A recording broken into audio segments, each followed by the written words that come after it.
vamos lá, assim, eu vou continuar na questão do exemplo. Então, eu tô pensando eu lá no Colégio Batista.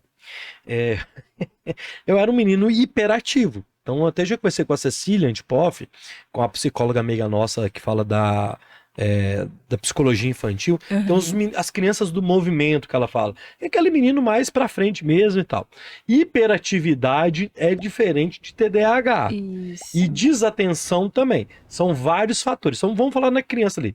Tem alguns sintomas, alguns cenários que as pessoas podem, olha, vamos ficar mais atento? De repente, se você tiver algumas dessas características, procure um profissional especializado para poder investigar melhor. Tem algumas dessas características. Vamos começar com a infância para a gente chegar no Tá, adulto, pode ser? tá, lógico. Então, Quais são esses sintomas, assim? tá, então o que que é bastante comum nas crianças? Quando elas iniciam a vida escolar, principalmente quando inicia a fase de alfabetização. Ok. Porque é demandado que essa criança permaneça mais tempo ali naquela atividade e que ela se desenvolva, e aí o aumento também da complexidade ali. Então, é um momento que comumente essas características ficam mais presentes. Ou seja, tá, a criança vai ter uma dificuldade maior, porque ela precisa ficar mais tempo sentada, né? Antes disso é muita brincadeira, é muito mais lúdico. É mais lúdico, né? Aham. Isso. Né? Então, ela precisa permanecer ali pelo menos 4, 5 horas sentada.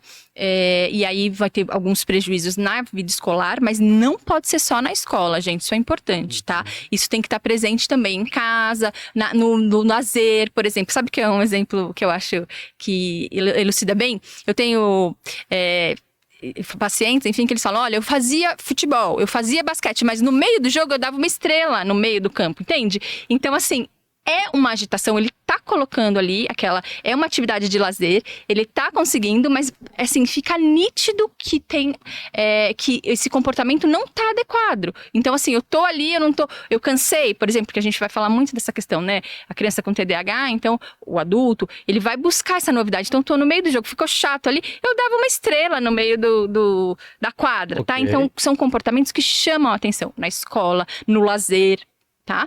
Em casa, na vida familiar. E aí eu tenho que ter prejuízos, isso é importante, tá? Então causa prejuízo, quer dizer, essa criança ela não consegue aguardar ali no consultório, é muito difícil, ela fica muito agitada, ela agita o ambiente, tá? Então, além de uma agitação normal de uma criança, né? exatamente, né? A gente vai esperar nas fases do desenvolvimento, a criança não vai manter a atenção, uma criança de 2, 3 anos não vai manter a atenção sustentada e não é esperado isso dela, isso é importante. Ok. Então a gente só vai pensar o diagnóstico a partir dos 5 anos de idade da criança. Então, antes disso, também não. A gente pode ter sinais preditores, mas não tem diagnóstico antes dos 5 anos. Boa.